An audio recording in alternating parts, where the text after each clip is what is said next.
get you somebody and compel them to come in. Yeah. Well, that's good preaching. You know, I thought about this. You got that old king, he was all crazy, he was carnal, ungodly. Amen. He didn't have no sense. The Bible said in verse number 8, and so it was when Elijah, the man of God, heard that the king of Israel had rent his clothes. He's over there having a meltdown. Right. Huh? Yeah. Can I ask you why you, being supposed to be a child of God, why you always have a meltdown? Oh, great. Amen. Come on. Just hang with me a little bit. I know there's problems. I know there's troubles. And I know there's heartaches. But I'm telling you, God's still on the throne. Hey. God's still for us. And God still is able to do exceedingly abundantly Right. above all we can ask. And there is still no problem too hard that the Lord cannot fix. I'm telling you, if you'll just trust Him, He'll take care of it. Yes, that's right. That's good. Anyhow, and finally go to verse 8. He said, wherefore hast thou rent thy clothes? Let him come down to me. Yeah. He shall know that there is a prophet in it. So Naaman came with his horses and with his chariots, stood at the door of the house of Elisha.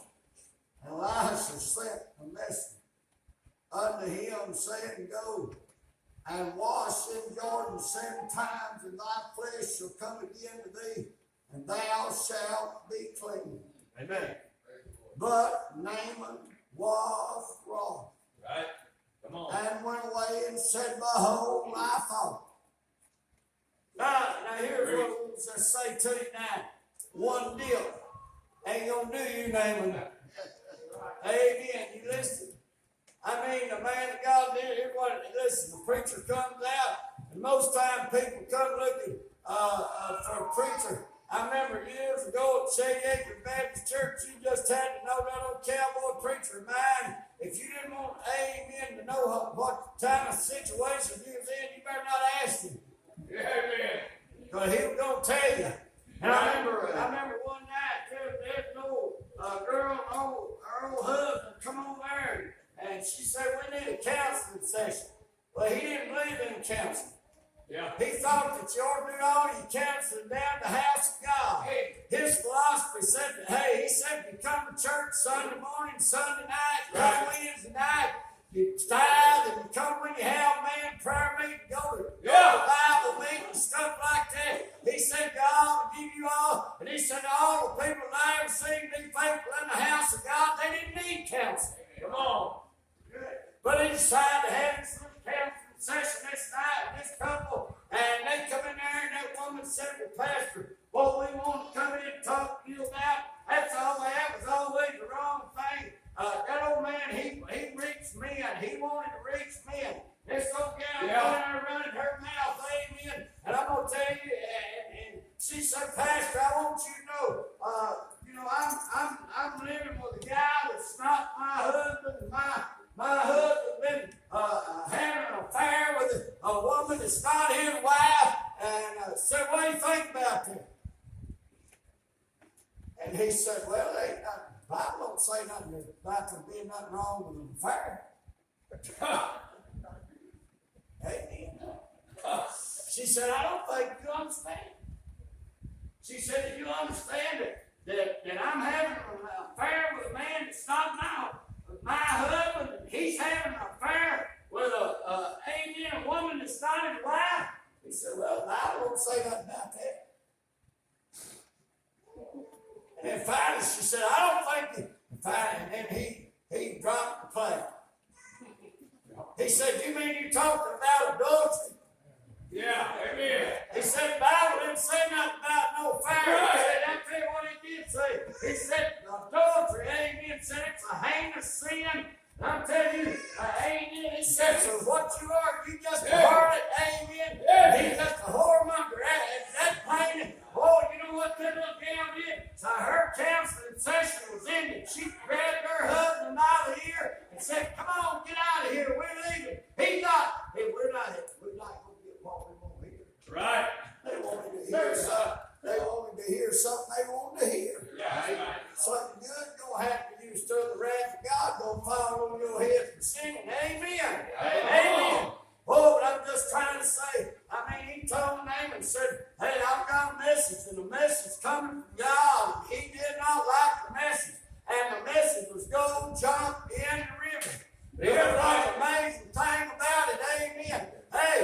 the preacher didn't even come out. He sent one of his preacher boys out there. Right.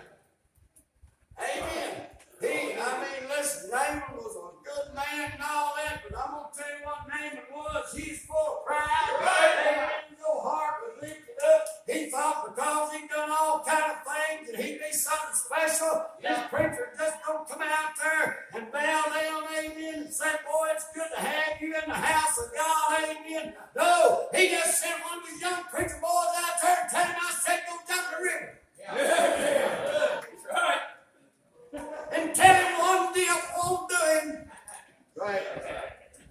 Right. Amen. He gotta have 7 dips.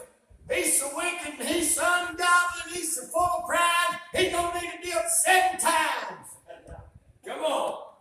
We all right with that? You doing Boy, good. I'll tell you, amen. You know, most people don't like the message when it gets down. You get down and start telling them that they're ungodly. You're in the mess you're in because you created. Everybody else did it. You did it. Amen. You're going places you shouldn't have went. You caught something you shouldn't have caught. It ain't nobody's fault but yours. And the only way it's ever going to get fixed, amen, is you get down to an old-fashioned altar somewhere and tell God all the truth about it. God reach down in mercy and grace and save you. Right. Give you something worth living for and change your life for all eternity. But until then, you'll never get the help God wants you. Come on. We all right with that tonight? You're doing good. Amen. I'm just trying to tell you now. I mean, the message was straight and plain. Go jump the river. He didn't need somebody. He didn't need no expository deal. Amen. Explain all. Amen. He understood that. Jump in the river. Amen. Amen. And you know, that's what they don't want. People don't want somebody to come in and talk to them. They don't want you preaching on sin nowadays. They say it's all time. That's not right. That's the only thing going to clean this mess up. Somebody get up on let alone. Preacher get up with a burden on his soul and a burden from God in his heart and the fire of God blazing down in his bosom and saying you're going to repent, turn, or less you're going to face the wrath. All right. Yeah. It's good preaching. Amen. Go wash in the Jordan. I mean, boy, man, he had that big entourage with him, and then all them chairs. I bet he had the fanciest wheels that you could have. I bet he had trigger mags on that thing. Amen. Them horses was all decked out. He was peeled up every day. And impress that preacher. Amen. So you can have everything this world offers and still die and go to hell without God. Right. You can be the king right-hand man and still be the most wicked man in the world. Right. You listen to me tonight. Hey, but I'll tell you, the only thing's gonna fix you tonight is an old-fashioned encounter with God Almighty, where God puts his finger on your sin, and once he exposes your sin and enlightens you what your sin is, Lord, gives you the strength, gives you the grace to amen to come to him, and you come, then that's the only thing gonna help you out. Right. You all right with that tonight? Yeah. I mean, he said, go jump around. Amen. One if they don't need them. Amen. I think, boy, he gets down there. I mean, look there, old Naaman, he got them off. Now, if you don't know what that is in country and time, that means he's mad. Amen. I mean, he ain't just mad, he's real mad. I mean, he's wrong. I mean, look, he said, and he went away and said, behold, I thought. Right. You know your thing can send you to hell tonight. Right. Amen. That Bible said there's a way unto man. There's a way unto man that seemeth right, and the end thereof is the way of death. Right. You better quit thinking. It don't matter what you think. It don't matter what your old mama thought. It don't matter what your daddy thought. It don't matter what grandma thought. It don't matter what grandma thought. Amen. Listen, it better be what God said. That's the only thing that's going to get you in. Jesus Christ said, I am the way, I am the truth, I am the life. Amen. Hey, listen, you're not going to heaven no other way. There is no other name under heaven given among men whereby you must be saved. Right. No matter what you think it is. Right. Good. God, you need God. And he basically said, one dip won't do. Amen. You need to jump. And he said, I thought, you better quit it there. Come on. Yeah, you ain't got I mean, you got wires sparking right now. All right. Hey, Good. you better quit that thing. Amen. You better, it don't matter what you think. It ain't about what I think. It's about what God said. Right. God said, amen. This ignorance, God once winked at, but he now commanded all men everywhere to repent. That's right. It don't matter what you think. Amen. Your thinking will get you to hell quicker than anything. Come on. I mean, there's people all through the Bible, they thought. What was that old boy? Was it Felix over there said, I'll call for thee? And what was he thinking? He said, I'll get that heat off of me now. I'll get that conviction off of me right now. And you know what he is thinking? But you know, far as we know, Felix went straight to hell. Where you going to go? But God don't want you to go there tonight. Amen. So that he said. And he said, I thought he would surely come out to me. Huh? You know what he thought he'd do? He thought he was going to pull a cold old Roberts moving on him. Right. Amen. Son, he thought he was going to come out there and turn his coat inside out and strike. Amen. That's what he said. Do a hocus pocus, read ruckus, and all that jazz. And he's going to go back and shit. It'll be all right. But no, that ain't what he did. He said, go jump the river, but dip 7 times. One dip won't do you. Come on. And he said, surely he'll come out to me and stand and call on the name of the Lord his God and strike his hand over the place. I'm covered with that. And then that didn't make him mad. He said, well, look. He said, why didn't he tell me to go that old nasty Jordan River? Right.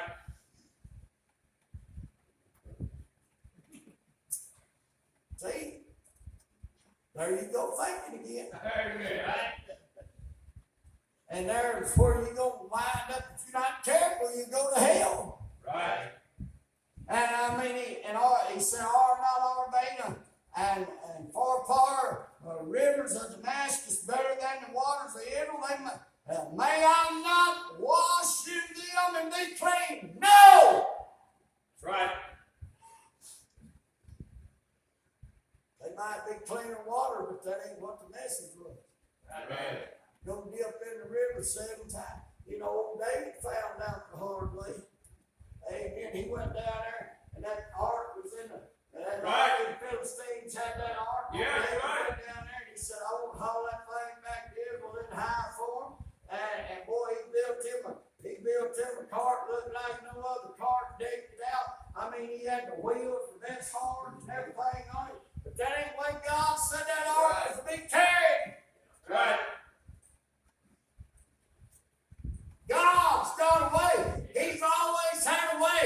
And it's a simple way. You listen to me tonight. Hey, God's simple plan of salvation. It's simple if you'll just accept it. But most men, they will not accept it because they feel like that they need to do something about it. And I'm telling you tonight, you're trying to do something about it. But why are you up in the tarred walls of the dam, right where God never intended you to go? Right.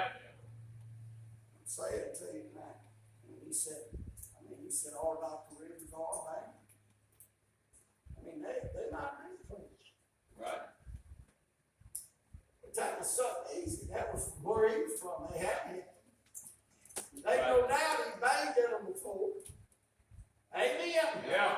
But they hadn't hit them before. You know, I watch people all the time. They get under conviction. They get religious. They get mad. They get fighting. Amen. They get to arguing with God. They get to arguing with everybody else. Amen. Oh, but if it'd be easier if you just quit all that, and just believe God. Yeah. Right. I mean, hey, look. I mean, it ain't according to your faith. I mean, boy, listen. He goes on here and he tells him. And so he turned and went away in rage. That means he was extremely mad. Right. I mean, he was hot. He said, I'm done with this deal. He said, that man's crazy. This preacher's crazy. If I do what I want to, I'll kill him in a minute for him not doing what I thought he's going to do. See, you trying to do everything after your own thinking. Come on. You want God to meet with you on your terms. Come on. God ain't going to meet with you on your terms. Right. You're not going to lay it out for God, and God ain't going to say, okay, I'm going to come down here and help you.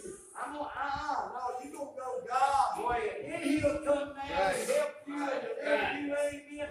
But you're not going to lay it out there and say, okay, Lord, here's your time. You got this, that, you do that. If you don't do that, forget it. You know what you're going to find out? You're going to be forgotten. Right.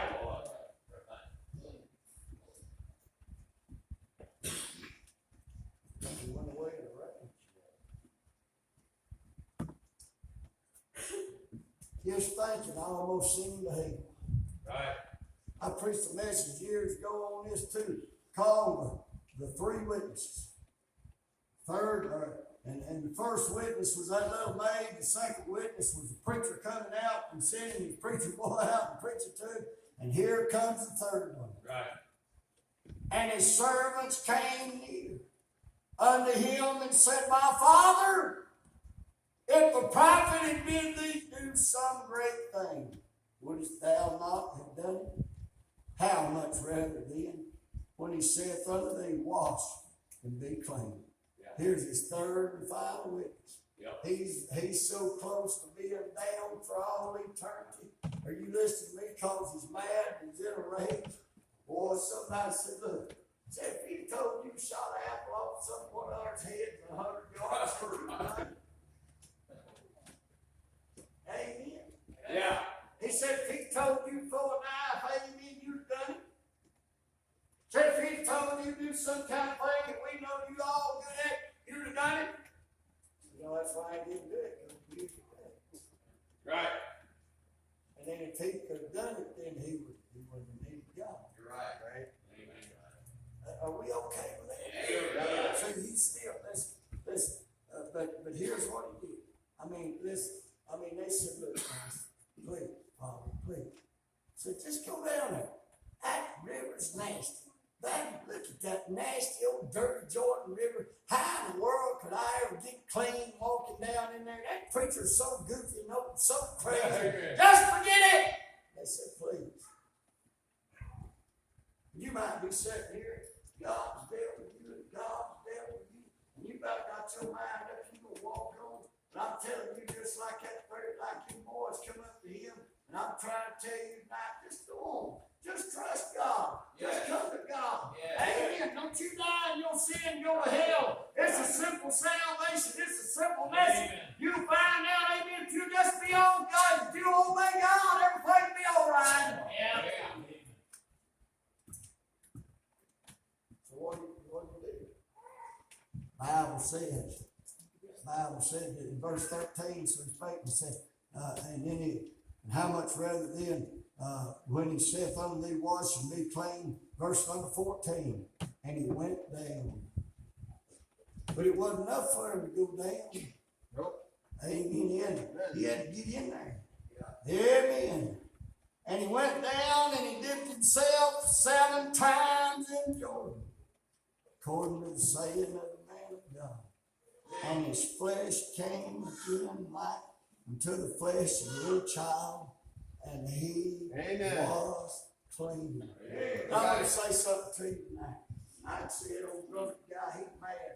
You ever say, I mean, you remember, and then you got to get about half mad before you get saved, I think. I remember that old preacher stuck his finger in my face and said, you wicked, and need to get right with God. I said, who do you think you're talking to? He told right back to me and said, you! Amen.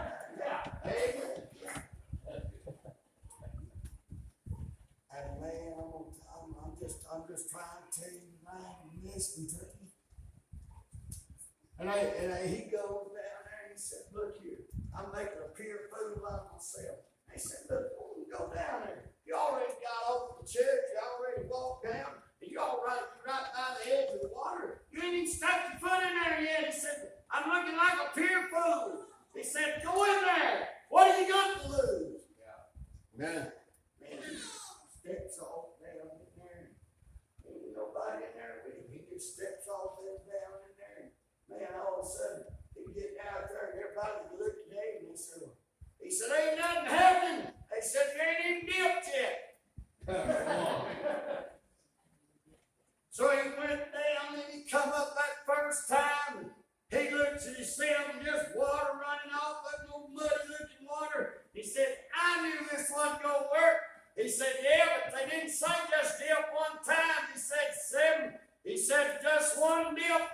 you, you got 6 more times.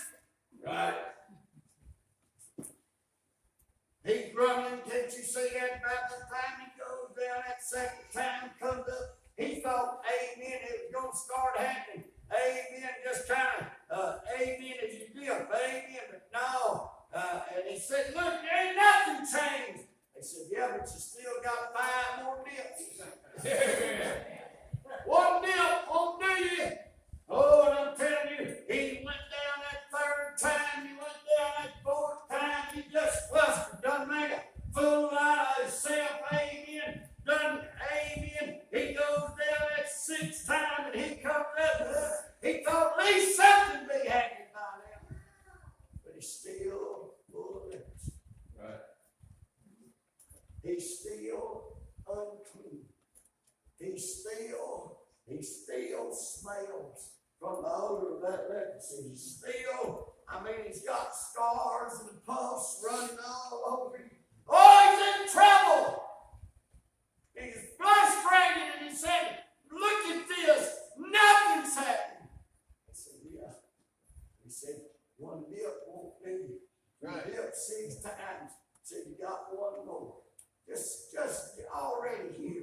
Oh man, you know it's a sad thing. I see people sometimes get so close and get right there. Right, They kiss the door of heaven and die in their sin and go to hell. You're just right there. Some of you right here tonight, just right there. Don't go to hell. You're just right there. Just take that last dip. Come on. Yeah. Man, he Do went it. down. And when he come up, he's thinking in himself, said, I don't know, but listen, when he opened his eyes and looked, there was men on that bank had been with him, their eyeballs were big, round, and saucers. And their mouths was open. And he looked down, and all of a sudden that leper skin gone. There ain't no sores on him anymore. It reaches that where he couldn't feel, now he can feel again. Them fingers, maybe he lost a finger or something, everything was all right. You listening to what I'm telling you tonight? I'm telling you, know what he found out? 1 dip, 1 doing. He had to obey God and do the 7 dips that God told him. That's right. Yeah. Now here's what I'm telling you guys. You know what the message is of that whole story? You just got to believe God. Amen. You just got to obey God. Yeah.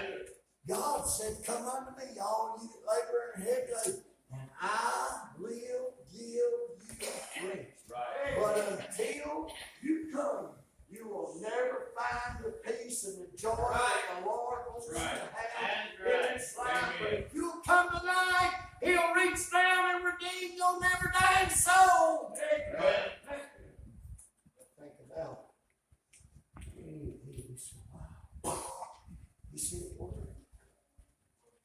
This, and I remember the day I got saved, and I know that everybody that got saved will remember that. But I remember when I got saved, I remember coming up off that altar.